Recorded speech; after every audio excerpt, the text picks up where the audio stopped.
రాజేందర్ని తొలగించినప్పటి నుంచి ఈ ప్రభుత్వం పతనం ప్రారంభమైంది. అదేవిధంగా మహిళా నాయకురాలు విజయశాంతి గారిని కూడా ఎల్లగొట్టడం జరిగింది.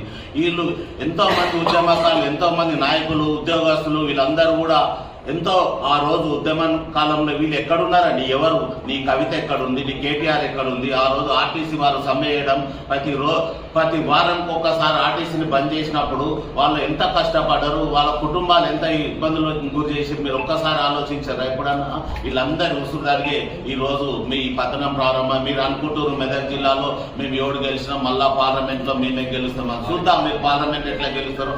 అసలు ఇప్పుడున్నది అసలు సమస్యనే ఇప్పుడు మీరు రేపు జరగబోయే పార్లమెంట్ ఎన్నికల్లో మీరు ఎక్కువ గెలుస్తారా, మేమెట్లా ఎక్కువ గెలుస్తామా తెలుస్తుంది. గతంలో కూడా సారు కారు 16 అని స్లోగన్లు పెట్టుకున్నారు, కింద పడిపోయారు. ఇప్పుడు ఇంకా లోపలికి వెళ్ళిపోతారు తప్ప మీరు ముందుకు వచ్చే ప్రసక్తే లేదు.